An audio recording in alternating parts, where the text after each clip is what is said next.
2024 December 15వ తారీఖు నాడు 17 ఒక మైనర్ బాలుణ్ణి జూబ్లీ హిల్స్ పోలీసులు అత్యంత పాశవికంగా థర్డ్ డిగ్రీ నేపథ్యంతో అతి కిరాతకంగా కొట్టిన పరిస్థితి కనిపిస్తుంది. దాదాపుగా అంటే మనం చూస్తుంటాం, డ్రగ్స్ తీసుకునే వాళ్ళు ఉంటారు, దొంగతనం చేసిన వాళ్ళు ఉంటారు, ఎన్నో రకరకాల కేసుల వాళ్ళు పోలీసులకు దొరికినా కూడా ఇంత దారుణంగా హింసించారని చెప్పేసి ఇక్కడ ఈ అబ్బాయిని చూస్తే అర్థమైన పరిస్థితి కనిపిస్తుంది. ఎందుకంటే అంటే ఈ అబ్బాయి నార్మల్గా మొబైల్లో రీల్స్ తీసుకుంటా ఉంటే అనుకోకుండా ఒక మిస్టేక్లో వేరే వాళ్ళకి సంబంధించిన రీల్ అతని మొబైల్లో క్యాప్చర్ అయినందుకు వాళ్ళు పోయి కేసు పెడితే ఈ అబ్బాయిని తీసుకెళ్ళి దళిత బాలుడు అత్యంత పాశవికంగా థర్డ్ డిగ్రీ చేసి అబ్బాయి లేవలేని పరిస్థితి. ఇది కరెక్టేనా అసలు పోలీసు వాళ్ళకి? మైనర్ బాలుడు అంటే మంచి భవిష్యత్తు ఉన్న బాలుడిని ఏం తప్పు చేసిండని చెప్పేసి అంత దారుణంగా కొట్టాల్సిన పరిస్థితి వచ్చింది. సో మాట్లాడదాం, మనతో పాటు ఆ బాలుడు ఉన్నాడు, తెలుసుకునే ప్రయత్నం చేద్దాం. ఏం పేరు నాన్న? నీ పేరు? అజిత్ కుమార్ శర్మ. ఎంత ఉంటుంది నీ వయసు? ఇప్పుడే 18. మొన్న ఏమైంది అసలు? నువ్వు ఇంత దారుణంగా అంటే నువ్వు ఇట్లా కావడానికి కారణం ఏంది అసలు? ఈ జూబ్లీ హిల్స్ పోలీసులు కొట్టారు, వాళ్ళు కూడా కొట్టారు, మళ్ళీ ఇంటికాడ వాళ్ళ అన్న తమ్ముళ్ళు కొట్టారు. ఎందుకు కొట్టారు? నేను కొట్టడానికి కారణం ఏంటి? ఆ రోజు సండే మమ్మీ నేను మార్కెట్కి వెళ్దాం అనుకున్నాం, 15. అయితే సండే రోజు మార్కెట్కి వెళ్దాం అనుకుని మమ్మీ పండుకుంది. తర్వాత కొద్దిసేపు తర్వాత వెళ్దామని అంటే తర్వాత పండుకుంటే నేనేం చేసిన, మా ఫ్రెండ్ వచ్చిండు, నేను వాడు ఫోన్ తీసుకొని వెనకాల మా ఇంట్లోనే అంటే స్టెప్స్ కాడ కూర్చొని రీల్ చేసుకుంటున్నాం. అయితే ఏమైంది, సిగ్నల్ రాదు అయితే ఎక్కువ. అయితే నేను వైఫై కరెంట్ చేసుకుని ఇట్లా పైకి ఎత్తేసరికి కెమెరా క్లిక్ అయ్యి అవతల సైడ్ బాత్రూమ్ ఉంటుంది. అయితే కెమెరా క్లిక్ అయ్యి ఇట్లా తలకాయ దుడుచుకునేది ఒక మగ మనిషి వీడియో 5 సెకండ్లో వచ్చింది.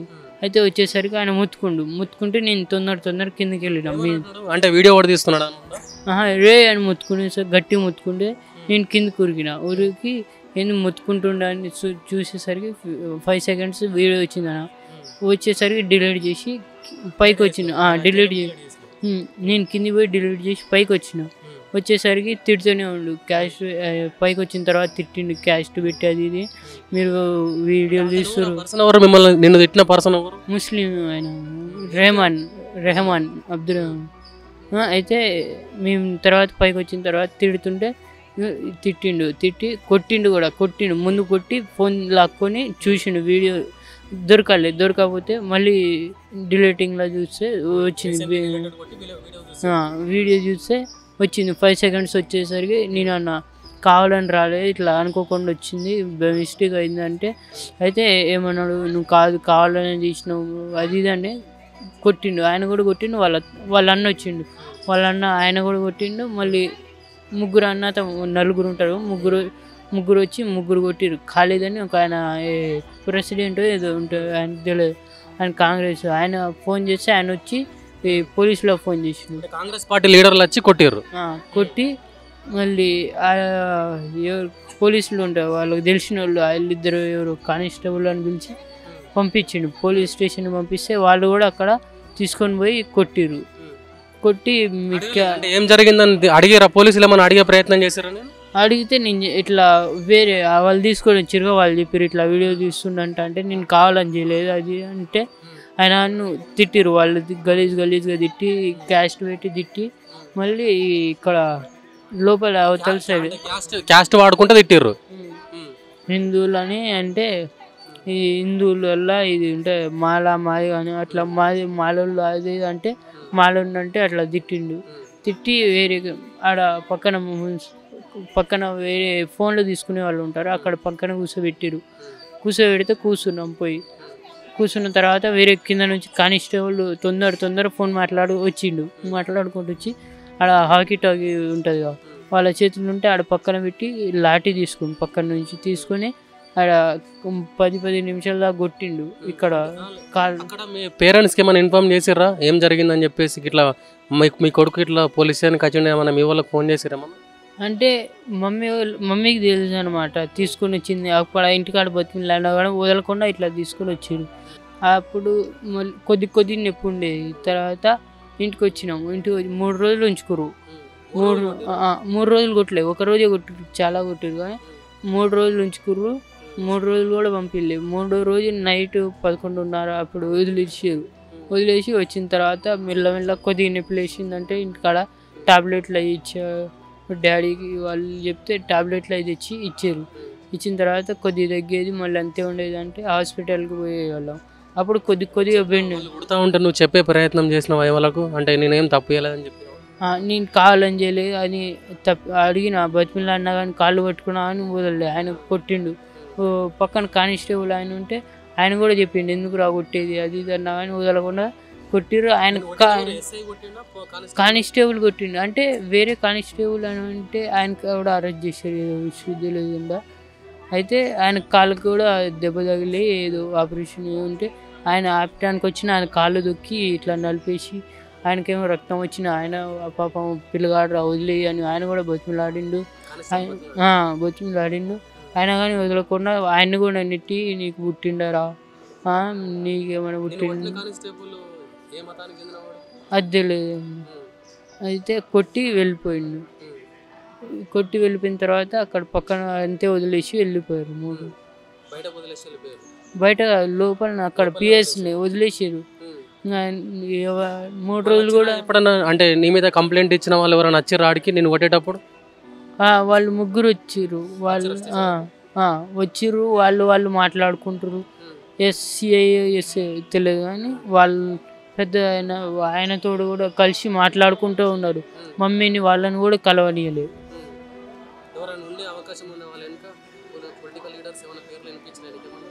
అజారుద్దీన్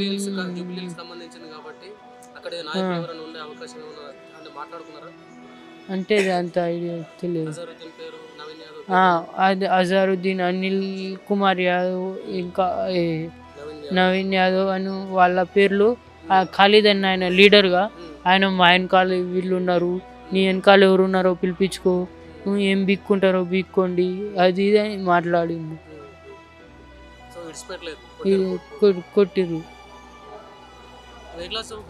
ఇప్పుడు 9th పోతే ఇప్పుడు పోవట్లే. ఇక ఇది అయిన తర్వాత పోవట్లే. మొత్తం బెండ్ అయిపోతున్నాయి, నడవడానికి రావట్లే. ఇట్లా వెనకాలకు పోతే నిలబడితే కింద పడిపోతా మళ్ళీ బెండ్ అయి కాదు.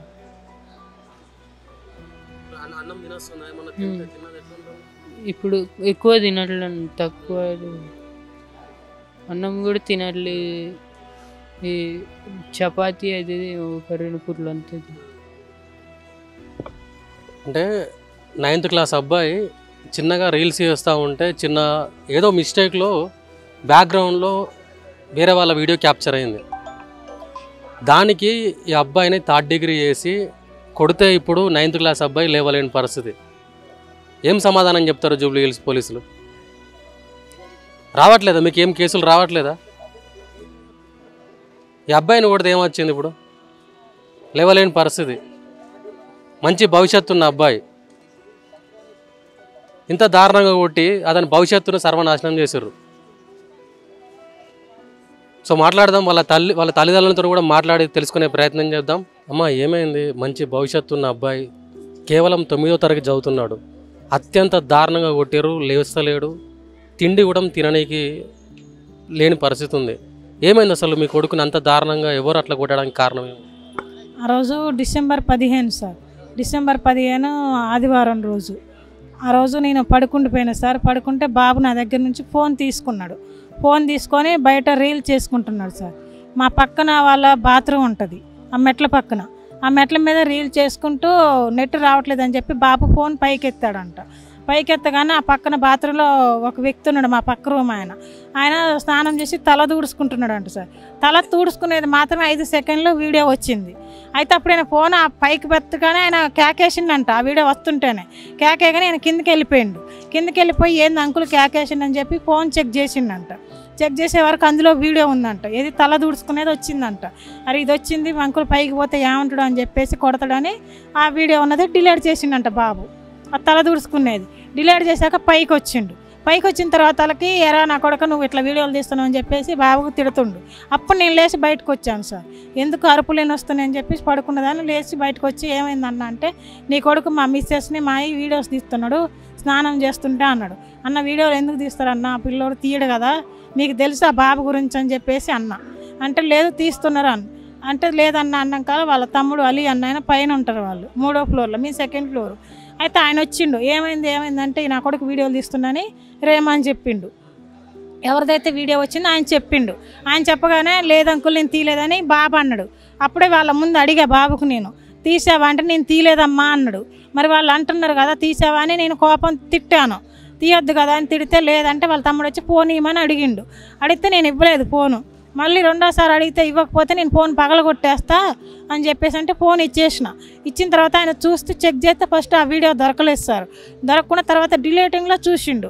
అందులో దొరికింది ఏదో 5 సెకండ్లు వీడియో ఉంది ఆ తల దూడ్చుకునేది. ఇది కాదు నీ కొడుకు తప్పు చేయలేదు అంటే సరే అన్న తెలుసో తెలియకో తప్పు చేసిండు తప్పే నా కొడుకుది భయపడి చెప్పలేదేమో వదిలే అన్న అని చెప్పేసి బతిమలా అన్న. లేదన్నాడు. వాళ్ళకి ఇంకొక ఆయనకి కాలేజీకి ఫోన్ చేసిండు. ఆయన కాంగ్రెస్లో ప్రెసిడెంట్గా వేసిండు సార్. ఆయనకు ఫోన్ చేసిండు. ఆయన రాటం నా కొడుకు నా కొడుకు ఎక్కడుండు బాత్రూంలో వీడియోలు తీస్తాడా వాళ్ళ అమ్మని రమ్మను వాళ్ళ అమ్మని పోయి బాత్రూంలోకి బట్టలన్నీ తీయమాను వాళ్ళ అమ్మని వీడియో తీస్తా నేను మొత్తం ఇందులో వేసేస్తా ఇన్స్టాలో అందులో వేసేస్తా అందరు చూసి లైకులు కొడతారు అని చెప్పేసి బూతులు తిట్టాడు సార్. తిట్టి పోలీసులకు ఫోన్ చేస్తుంటే అప్పుడే కాళ్ళు పట్టుకున్నా కానీ ఖాళీదు అలీ రేమాన్ ముగ్గురు కలిసి కొట్టారు సార్. కొట్టేసి నా కళ్ళ ముందే కొట్టారు. కొడితే కూడా నేను కాళ్ళు పట్టుకున్నా వదలలేదు సార్. తప్పు చేసిండు వదిలేని నేను మా చెల్లి కూడా కాళ్ళు పట్టుకున్నా వదలలేదు కొట్టేశారు. మళ్ళీ నాకు సిఐ నా కొడుకును పంపివన్నాడు. సిఐకి ఫోన్ చేసిన నా ఫ్రెండే తీసుకురమ్మన్నాడు. నా కొడుకును పంపివన్నాడు. వదిలే ప్రసక్తి లేదంటే అన్నయ్య చిన్నదానికి వదిలే అన్న అని చెప్పేసి బతిమిలా అన్న కాలేదుని లేదని చెప్పేసి నాకు నీ అమ్మ మొగుడిని ఎవరన్నా తీసుకొచ్చుకోవే నువ్వు లంజా బొంజా అని తిట్టేసి ఎవరన్నా తీసుకొచ్చుకో నువ్వు నీ కొడుకుని వదిలిపెట్టను అని చెప్పేసి నా తరపున నేను ఫోన్ చేస్తే అనిల్ కుమార్ యాదవ్ వస్తాడు నవీన్ యాదవ్ వస్తాడు అజారుద్దీన్ సార్ వస్తాడు అజారుద్దీన్ మళ్ళీ సార్ కూడా అన్నట్లే అజారుద్దీన్ వస్తాడు నా తరపున ఎంతమంది వస్తారు ఉన్నారంట నా వెనక వాళ్ళు. నేను ఇప్పుడు ఫోన్ కొడితే అందరూ వస్తారు నాకు నువ్వేం పీకలేవు నువ్వేం చేయలేవు నువ్వు ఎవరన్నా తీసుకొచ్చుకో ఎందుకంటే మా సార్ లేడు అప్పుడు ఆయన అవుట్డోర్లో ఉన్నాడు అని చెప్పేసి అంటే వదిలే అన్న తప్పైంది అన్న అని చెప్పేసి బతిలానే వదలలేదు సార్. మళ్ళీ ఈయన తీసుకెళ్లారు వచ్చి కానిస్టేబుల్ 10 నిమిషాలల్లో 10 నిమిషాలలో బాబుని తీసుకెళ్ళిన తర్వాత వాళ్ళకి మళ్ళీ వీళ్ళ దగ్గరే ఉన్న అర్ధగంట సేపు బతిమలాడుతున్నా వదిలేయండి అన్న అని వదలం మేము అని చెప్పేసి అంటే మళ్ళీ పోలీస్ స్టేషన్కి మా చెల్లెని తీసుకొని వెళ్ళిపోతే పోలీస్ స్టేషన్ దగ్గర 9 వరకు ఉంచుకున్నారు సార్. అది లోపల కూడా కూర్చొనివ్వట్లేదు అక్కడ వెహికల్ పెట్టే కాడ కూర్చొనివ్వట్లేదు గేట్ బయటే కూర్చోమంటున్నారు సార్. బయట రోడ్డు మీద 9 వరకు అక్కడే కూర్చుంటున్నాం మా చెల్లె నేను. మళ్ళీ 9 వరకు పైకి వెళ్ళి అడిగితే వాళ్ళు ఇంక రాలేదు వెళ్ళొచ్చు అని చెప్తున్నారు. వాళ్ళు వచ్చినప్పుడు మేము కప్పురు పెడితే అప్పుడు రాను. ఫస్ట్ రోజు అయిపోయింది. 2వ రోజు వెళ్ళాం మళ్ళీ వీళ్ళని కలుస్తున్నా ఇక్కడ వాళ్ళ దగ్గరికి వెళ్తున్నా వీళ్ళు ఒప్పుకోవట్లేదు. ఆ ఖాళీదాన్ని ఒక అపార్ట్మెంట్ కొనుక్కున్నాడు అక్కడికి కూడా వెళ్ళాను. ఈ పోలీసు నాకు వీళ్ళందరూ ఉన్నారు అన్నాడు కదా ఏమో వాళ్ళ తరపున నా కొడుకుని వదిలేస్తారన్న దాంతో వెళ్ళిపోయాను. 6 గంటలకు వెళ్ళిపోయాను తెల్లారుజాన 6 గంటలకు వెళ్ళిపోతే కూడా వాచ్మెన్ ఫోన్ చేసిండు ఆయనకి కాలేజీకి ఫోన్ చేస్తే ఆయన ఇంట్లోనే ఉన్నాడు ఆల్రెడీ నేను లేనని చెప్పి పంపించే అన్నాడు. ఆ వాచ్మెన్ లేడని చెప్పి పంపించేసిండు. మళ్ళీ పోలీస్ స్టేషన్కి వెళ్ళి 9 వరకు ఉంచుకున్నారు సార్. పొద్దుగూకులు అక్కడే ఉంటున్నా అన్నం నీళ్ళు లేకుండా 9ంటికి మళ్ళీ ఇంటికి పంపించాడు వాళ్ళు రాలేదని చెప్పేసి 3 రోజులు ఉంచుకున్నారు సార్. 2వ రోజు 9 వరకు ఉండి మళ్ళీ ఇంటికి వచ్చేసినాం. ఇంటికి రాగానే మళ్ళీ వినోద్ కుమార్ సార్ ఫోన్ చేసిండు ఎస్ఐ ఫోన్ చేసి వాళ్ళు వచ్చి రమ్మా రాండి అన్నారు. మళ్ళీ మా చెల్లిని తీసుకొని వెళ్ళిపోయిన తర్వాత వాళ్ళు 5-6 వచ్చారు సార్. వాళ్ళు ఎవరెవరు నేను ఫేసులు అయితే చూస్తే గుర్తుపడతా. వాళ్ళు ఆయన తరపున వచ్చి బాబుని పిలిచి అడిగారు నువ్వు వీడియోలు తీసినవారంటే నేను తీయలేదు కావాలని తీయలేదు అది పొరపాటున వచ్చిందని చెప్పేసి బాబు అన్నాడు. లేదు నువ్వు ఎస్ఐ లేడు అక్కడ సిఐ దగ్గర ఉన్నాడు. అయితే ఏమంటుండు రేమన్ అనే వ్యక్తి ఎవరిదైతే వీడియో వచ్చిందో ఆయన ఏమంటుండు మా మిస్సెస్ తీసాను ఒప్పుకో నేను ఎఫ్ఐఆర్ చేపిను నీ ఫ్యూచర్ మంచిగా ఉంటుంది లేదంటే నీ ఫ్యూచర్ నాశనం అయిపోద్ది అని చెప్పేసి నా ముందే అన్నాడు సార్.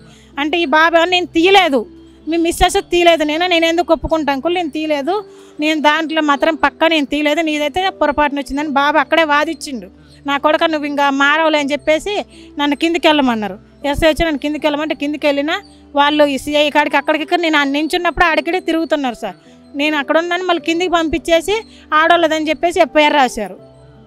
రాసి వాళ్ళు వెళ్ళిపోయేటప్పుడు 10 దాటింది.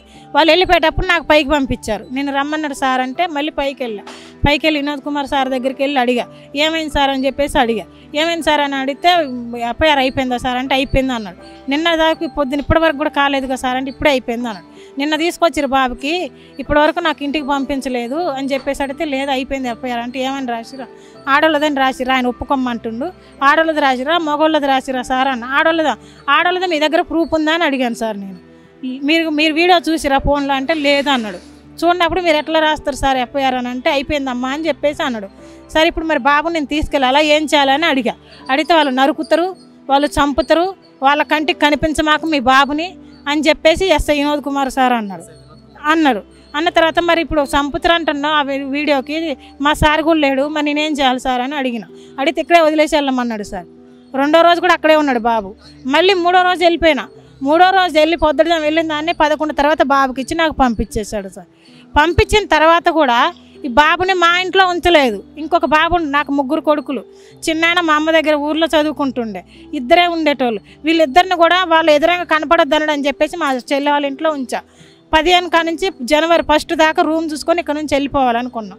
ఎందుకంటే మాకు ఇక్కడ మంచిగా లేదు, ఇట్లా అయిపోయింది వచ్చి వెళ్ళాలని మేమే డిసైడ్ అయిపోయినాం.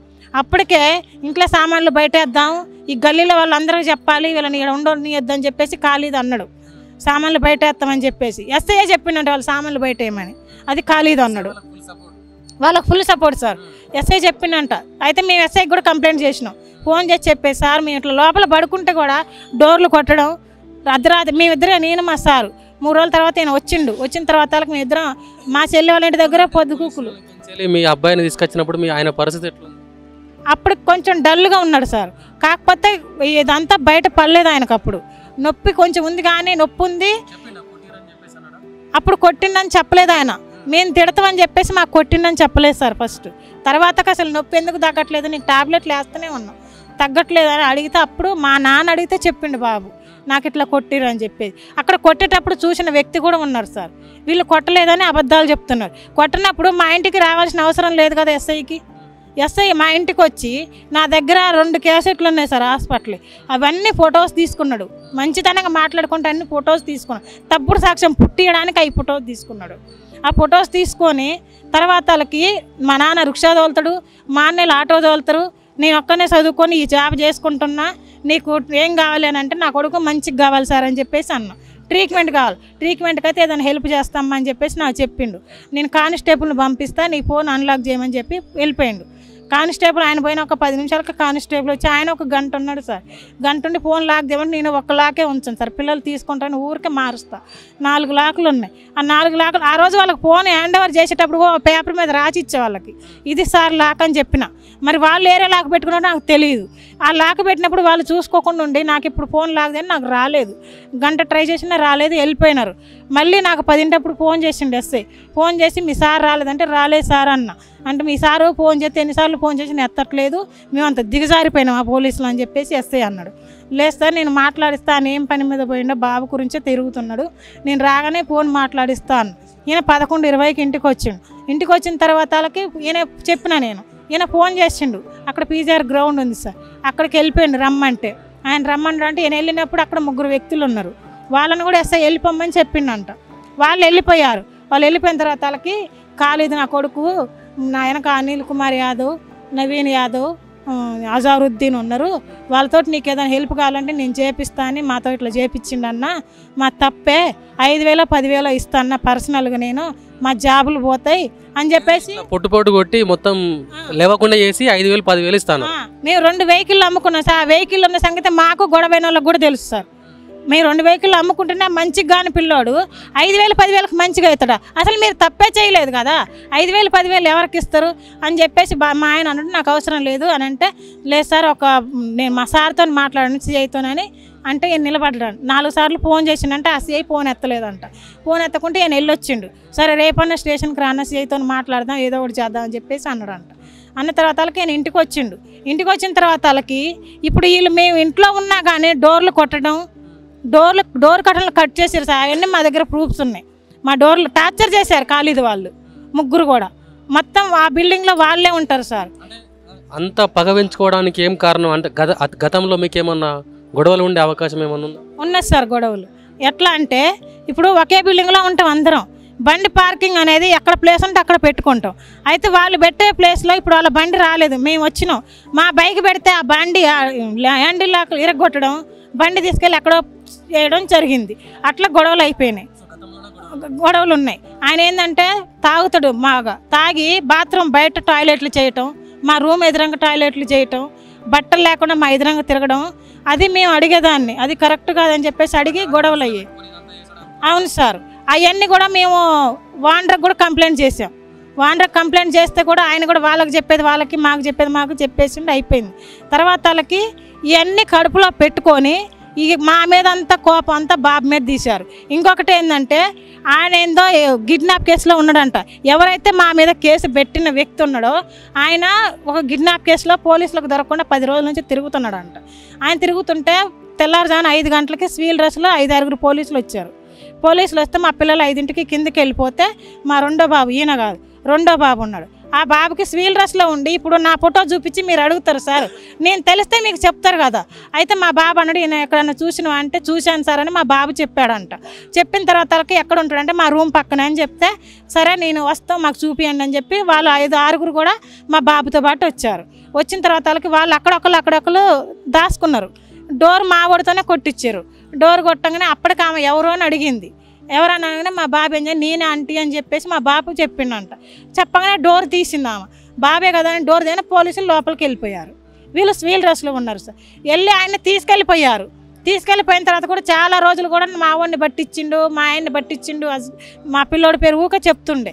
అప్పుడు వాళ్ళ మిస్సెస్ని అడిగిన అసలు ఎందుకు అరెస్ట్ చేసిర్రు, మా వాడికి తెలియదు కదా, సివిల్ డ్రెస్లో ఉన్నారు వాళ్ళు, ఎవరో ఇప్పుడు ఏదన్నా డబ్బు విషయం ఏదన్నా ఉండొచ్చు, చుట్టాలు కూడా కావచ్చు, అట్లా అనుకొని చూపించుంటాడు. అసలు ఏమైందని అంటే వాళ్ళ మిస్సెస్ ఏం చెప్పింది, ఎవరినో కిడ్నాప్ చేసిరంట, మా ఆయన కారు డ్రైవింగ్ చేసిండు, దాంట్లో ఈయన కూడా ఇరుక్కపోయిండని చెప్పేసి వాళ్ళ ఆయన చెప్పుకొచ్చింది సార్. పాత గొడవలు ఈయన పట్టించిన దాని కారణం వల్ల నా కొడుకు మీద అవన్నీ కలిపి పగ తీర్చుకున్నారు సార్. ఇప్పుడు వాళ్ళు తీసుకున్నారు. హాస్పిటల్లో చూపెట్టారు కదా, ఆ అబ్బాయి ఆరోగ్య పరిస్థితి ఎలా ఉంది, డాక్టర్లు ఏం చెప్పారు? 3 నెలల వరకు ఏం చెప్పలేమంటున్నారు సార్. ఇక్కడ ఇంటి దగ్గర వీళ్ళు కొట్టిరు కదా, ఈ ఎన్నుపూస భాగం అనేది గ్యాప్ వచ్చింది మెడ కిందకి. ఈ పోలీసులు కొట్టడం వల్ల ఇక్కడ బొక్క అనేది వాపు వచ్చేసింది. ఈ స్ట్రైట్గా మనం కూర్చున్నట్టు కూర్చోలేడు సార్ బాబు, ఊరికి ఇంకంతే ఉంచిపోతాడు, మెడ వంగిపోతుంటుంది. డాక్టర్స్ ఏం చెప్పారు, 3 నెలల వరకు చెప్పలేమన్నాడు. ఆయన స్టడీగా నడిచేది కూడా మేము కరెక్ట్గా చెప్పలేమంటున్నారు సార్. ఎన్సీసీ స్టూడెంట్ ఆ బాబు. ఇప్పుడు తప్పుడు సాక్ష్యం పుట్టించి నరాల వీక్నెస్ ఉందని ఎలా పుట్టిస్తారు? ఎవరు పుట్టించారు? డాక్టర్ సర్టిఫికేట్ తెచ్చారు పోలీసులే తెచ్చిచ్చారు సార్. ఈరోజు 12 అయితే 16వ తారీఖు అని చెప్పేసి అప్పటి వరకు ఉన్నారని చెప్పేసి అన్ని డాక్టర్తో సైన్ పెట్టించి, ఆ డాక్టర్ సైన్ ఎలా చేస్తారు? ఆమె పిల్లల్ని కనలేదా? ఆడామేనంటావా? నాలాగా పిల్లల్ని కనలేదా? అలాంటి వాళ్ళు డ్యూటీకి కూడా పనికిరారు సార్. వాళ్ళని కూడా డ్యూటీల నుంచి తీసేయాలి. నా కొడుకుకి ఏది లేదని నా దగ్గర ప్రూఫ్ ఉంది, అన్ని ఆధారాలు ఉన్నాయి. నా కొడుకును కొట్టేటప్పుడు చూసిన వ్యక్తి కూడా ఉన్నాడు, అతను కూడా సాక్ష్యం చెప్పడానికి రెడీగా ఉన్నాడు. అతను చెప్పి ఆయన ఆపడానికి పోతే కూడా నీకు పుట్టాడా నా కొడుక, నువ్వే పెద్ద క్రిమినల్ అని చెప్పేసి ఆయన కూడా నోటికొచ్చినట్టు తిట్టి బాబుని కొట్టేశారు. ఇప్పుడు కొట్టలేదని తప్పుడు రిపోర్ట్లు అన్నీ పుట్టిస్తున్నారు సార్. వాళ్ళు ఆ డాక్టర్ని కలవలేదు, అవన్నీ ఆ డాక్టర్ ఒకళ్ళు కలిసినా తప్పుడు సాక్ష్యం చెప్పిన ఆమెకు కూడా శిక్ష పడాలి. నా కొడుకుని ఇంటి దగ్గర కొట్టిన 3 మీద యాక్షన్ తీసుకోవాలి. 3 రోజులు పిఎస్లో పెట్టుకున్న వాళ్ళు 3 రోజులు ఎంతమంది అయితే ఉన్నారో వాళ్ళందరినీ కూడా డ్యూటీల నుంచి తీసేయాలి. డ్యూటీ చేసే అధికారం కూడా లేదు వాళ్ళకి. నాకు న్యాయం కోసం పోరాడుతున్నా. నా పిల్లవాడు ఫస్ట్ ఎలా ఎన్సీసీలో ఉన్నాడో అలా కావాలి, వాళ్ళందరికీ శిక్ష పడాలి. నేను కోరుకునేది అది. దీనికోసం నేను ఎంత దూరమైనా వెళ్ళిపోతాను సార్. అందరూ అడుగుతున్నారు ఇన్ని నెలలు అవుతున్నాయి ఏం చేస్తున్నావు అంటే, నా కొడుకుది కొంచెం తప్పు ఉంది కాబట్టి కొంచెం ఉందనుకొని నేను చూపించుకుంటూ వస్తున్నా. అది పెద్దగా అయిపోయి నడవలేని స్థితిలోకి వస్తే నేను ఎందుకు కోరుకుంటా? ఇప్పుడు నన్ను తట్టుకోలేక కన్న తల్లిని నేను ఇప్పుడు బయట పెట్టుకున్నాను సార్. అందరూ అడుగుతున్నారు ఎన్ని రోజులు ఏం చేసినా అని. నేను హాస్పిటలే తిప్పుతున్నా. జనవరి నుంచి నా దగ్గర అన్నీ ఉన్నాయి సార్, ప్రూఫ్స్ అన్నీ ఉన్నాయి నా దగ్గర. చూడొచ్చు, అంటే ఇది పరిస్థితి. నా కొడుకు కేవలం 16-17 సంవత్సరాల వయసులో తెలిసి తెలియక ఏదో మొబైల్ అనుకోకుండా రికార్డ్ అయిన వీడియోకి అత్యంత దారుణంగా పోలీసుల చేత 3rd డిగ్రీ చేపించి అతను లేవలేకుండా చేశారని చెప్పేసి ఆ తల్లి ఆవేదన చూస్తుంటే నిజంగా గుండె తరుక్కుపోతున్న పరిస్థితి కనిపిస్తుంది. నా కొడుకు అంటే ఎన్సీసీలో స్టూడెంటు అతడికి కండరాల క్షీణత అని చెప్పేసి నరాల బలహీనత అని చెప్పేసి ఒక సర్టిఫికేట్ కూడా అంటే దొంగ సర్టిఫికేట్ కూడా పోలీసులు తీసుకొచ్చి ఇచ్చిన పరిస్థితి కనిపిస్తుంది. సో నిజంగా అంటే ఈ ఖచ్చితంగా ఈ బాలుడికి న్యాయం జరిగేదాకా పోరాడతామని చెప్పేసి కూడా ఆ తల్లి వినుకున్న పరిస్థితి కనిపిస్తుంది. ప్రజెంట్ మనం సోమాజిగూడ ప్రెస్ క్లబ్లో ఉన్నాం. గత కొద్ది రోజుల క్రితం ఒక మైనర్ బాలుడిపై జూబ్లీ హిల్స్ పోలీసులు అత్యంత పాశవికంగా 3rd డిగ్రీ వేసి పిల్లగాన్ని నానా చిత్రహింసలు పెట్టడం జరిగింది.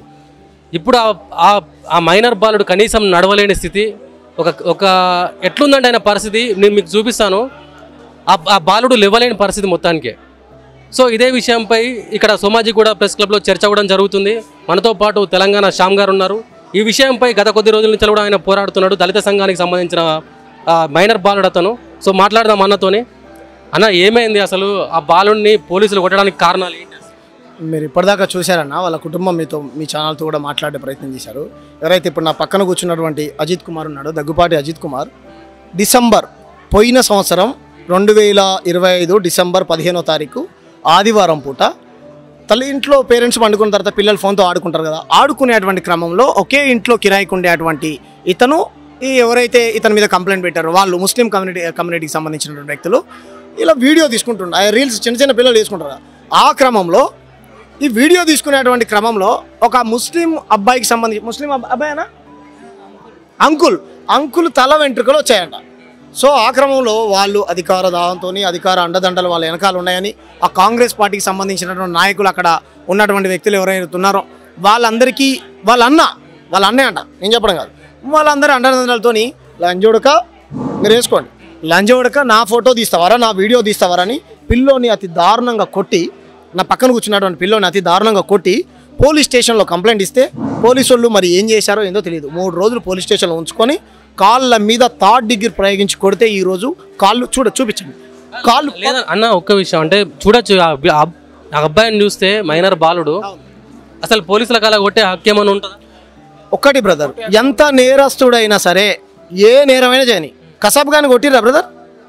దేశంలో బాంబులు పెట్టిన తీవ్రవాదుల్ని బిర్యానీలు పెంచి పోషించి ఉరిశిక్షలు వేశారు కదా, రైట్? అంత నేరం చేసి ఉంటే ఈ పిల్లోడు కూడా ఉరిశిక్ష చేయండి. చట్టానికి ఎవరు అతిథులు కాదు కదా, చట్టాన్ని కాపాల్సిన బాధ్యత పోలీసు వాళ్ళు కాదంలే. కొట్టే హక్కు అయితే మీకు లేదు కదా. ఇంత కిరాతకంగా కొట్టారు అని అంటే అక్కడ డ్యూటీలో ఉన్నటువంటి Vinod Kumar Reddy, SI Vinod Kumar Reddy, CI Venkatareddy, ACP Venkateswara Reddy, ముఖ్యమంత్రి రేవంత్ రెడ్డి. రెడ్ల రాజ్యంలో సామాన్యులకు రక్షణ లేకుండా పోయింది. ఇదే ముఖ్యమంత్రి రెడ్డి అన్నాడు, ఎందుకు నేను ఈ విషయాన్ని కోట్ చేస్తా ఉన్నానంటే, ఓ బాధ్యత కలిగిన వాడిని కులానికి ట్యాగ్ చేసి ఇలా చేస్తారనేది కూడా ఇలాంటి క్వశ్చన్ రావచ్చు. ఇదే ముఖ్యమంత్రి ఏమన్నాడు, నీ హయాంలో వెలమల్ని మొత్తం తీసుకొచ్చుకొని పెట్టుకున్నావు, రావుల రాజ్యంలో పోలీసు వాళ్ళందరూ ఈ వాళ్ళ 10 ఏళ్ల పాలనలో అందరు రావులే ఉన్నారు, ఎవరికి రక్షణ లేకుండా పోయిందన్నాడు. మరి వీళ్ళందరూ రెడ్లు, కింది నుంచి పైదాకా పిల్లగాన్ని కొట్టి కాళ్ళు పని చేయకుండా చేసినటువంటి వ్యక్తులు మొత్తం రెడ్లే. లేదన్నా, పిల్లాడికి చాలా భవిష్యత్తు ఉంది, ఇవాళ అతను లేవలేని పరిస్థితి ఉన్నాడు. మరి దీనికి బాధ్యత ఎవరు వహిస్తారు? మీరు తిరిగారు కదా, చెప్పండి. ఒకటి బ్రదర్, వాళ్ళ కన్న కడుపు ఎంత బాధ ఉంటుంది అమ్మకు, వాళ్ళు ఎలా జీర్ణించుకోగలుగుతారు దీన్ని? 100కు 200% ముఖ్యమంత్రి గారు, ఈ ఆరోగ్య శాఖ మంత్రి ఎవరైతే ఉన్నారో దామోదర్ రాజ నరసింహ, దళిత ట్యాగును వాడి, దళిత కులాన్ని వాడి మంత్రి పదవులు సంపాదించినటువంటి మంత్రులు వీళ్ళందరూ కలిసి 100 కోట్లు కాదు 200 కోట్లు ఇచ్చిన మాకేమొద్దు బ్రదర్, నయమయ్యేటట్టు 10 రూపాయలతోనైతే, 20 రూపాయలతోనైతే, 1000 రూపాయలతోనైతే, 10,000తోనైతే ఆ పిల్లగానికి కాళ్ళు చేపియండి. ఆ కాళ్ళు కనుక పనిచేయలేదు అనుకో, ఆ పిల్లోని రోజు ఎత్తుకొని బాత్రూమ్కు ఉచ్చబోవడానికి మంత్రులు ఎమ్మెల్యేలు వీళ్ళే ఎత్తుకొని పోవాలి, తీసుకొని రావాలి. ఎలా అనుభవించాలి బ్రదర్? ఎలా బ్రతకరా పిల్లోడు కదా? కాబట్టి నష్టపరిహారం కట్టిస్తారా, ఆరోగ్య మంచిగా ఇలాగా ట్రీట్మెంట్ ఖర్చులు ఇస్తారా? మొత్తం ఉన్నది మొత్తం అమ్ముకున్నాడు వాళ్ళ నాయన. ఉన్నటువంటి 2 కార్లు, పొలము, బతుకు తెరువు కోసం హైదరాబాద్కి వచ్చి ఇన్ని కష్టాలు పడాలి ఈ పోలీసులతో దెబ్బలు తిని. కాబట్టి మొత్తం ఇంతవరకు వాళ్ళ ట్రీట్మెంట్ ఖర్చులు ఏవైతున్నాయో, ఆ పిల్లాడికి జరిగినటువంటి ఏదైతుందో మొత్తం ప్రభుత్వం వహించాలి. మీరు మీలాంటి నాయకులందరూ పోలీస్ స్టేషన్కి వెళ్ళారు కదా, ఏం చెప్పారు పోలీసు వాళ్ళు? ఇప్పుడు ఒకటి బ్రదర్, స్పష్టంగా 16/7/2000 ఇవాళ ఎంత బ్రదర్ డేటు? రైట్, 16/7/2017. ఎప్పుడు ఇంకా రాలే కదా. ఇక ఆ తారీఖు రోజు ఈ అబ్బాయి కంట నరాల బలహీనత ఉన్నదని వాళ్ళు పేపర్ తీసుకొని వచ్చారు. గవర్నమెంట్ హాస్పిటల్ రిపోర్ట్ ఇది, స్టాంప్ వేసి శ్రీలక్ష్మి, ఏం పేరు శ్రీ రంగలక్ష్మి, ఇగో ఉస్మానియా జనరల్ హాస్పిటల్ సంతకం పెట్టింది. ఇగో డేట్ ఇక్కడ చూసింది. నా కవిత్వం కాదు, నేను టైప్ చేసింది కాదు బ్రదర్. చూడండి, ఈ మంత్లో ఆయనకు నరాల బలహీనత ఉన్నది. సో అందుకని చెప్పేసి నరాల బలహీనత ఉన్నది అని చెప్పేసి డాక్టర్ అమ్మ అంట. మరి ఆమె చూపించడం కరెక్టో కాదో నాకైతే తెలియదు కానీ ఇంకా ఈ నెల బ్రదర్ ఇంకా రాలేదు. రాకముందే పిల్లోడు పోయి ట్రీట్మెంట్ ఎలా చేయించుకున్నాడు. ఈయన నరాల బలహీనత అనేది పోలీసు వాళ్ళకి హాస్పిటల్ వాళ్ళు ఆ మేడం గారు ఏం చదువుకుంది వీళ్ళకి ఎట్లా ఇచ్చింది కనబడుతుంది కదా. సో ఒక తప్పు చేసి ఆ తప్పు నుండి తప్పించుకోవడం కోసం పోలీసు వాళ్ళు ఇంకో తప్పు చేస్తూ ఉన్నారు. నిజంగా మీరు తప్పు చేయనట్టయితే కనుక వాళ్ళ కుటుంబంలో వీళ్ళ నాన్నగారి దగ్గరికి వచ్చి 5,000 ఇస్తాను 10,000 ఇస్తాను మేము రిక్షా దొక్కుంటూ కష్టపడి ఈ స్థాయికి వచ్చి ఎస్ఐ అన్నాను. రైట్ సార్, ఎస్ఐ గారు అంటే మాకు గౌరవం ఉండేది, మేము కాదంటలేదు. ఎలా మీరు చాలామంది అందరూ పోలీసు వాళ్ళందరూ చెడ్డవాళ్ళని నా ఉద్దేశం కాదు, రైట్ కాదంటలేదు. ఎలా మీ దగ్గర తీసుకొని వస్తే నవ్వుకుంటూ ఏమైనా చేయడమే కాకుండా ఆ పిల్లోడికి ఎటువంటి భరోసాని ఇవ్వలేదు మీరు ఎలా. కాబట్టి 100కు 200% ఇది పోలీసు వాళ్ళు ముఖ్యమంత్రి ఈ కుల అహంకారంతో లేకపోతే మమ్మల్ని పేదవాళ్ళని కొట్టి చంపిన అడిగేవాళ్ళు లేరు అనేటువంటి దాంతో చేశారని భావిస్తూ ఉన్నాం బ్రదర్. ఇప్పుడు దళిత అబ్బాయి ఇతను దళిత సంఘాలు ఎవరైనా ఇతనికి సానుభూతి పరంగా రావడం జరిగింది ఇప్పుడే కదా బ్రదర్ ఈ సమస్యను మనం తెరపైకి తీసుకొని వచ్చింది. చూసిన తర్వాత 100% వాళ్ళందరూ వస్తారని నేనైతే ఆశిస్తా ఉన్నాను. వచ్చినా రాకుండా మేము బత్తుల రాంప్రసాద్ అన్న గారు మా వీసీకే పార్టీ అధికార ప్రతినిధి తెలంగాణ శ్యామగా మా పార్టీ మేమందరం 100% అండగా ఉంటాం వాళ్ళ కుటుంబానికి.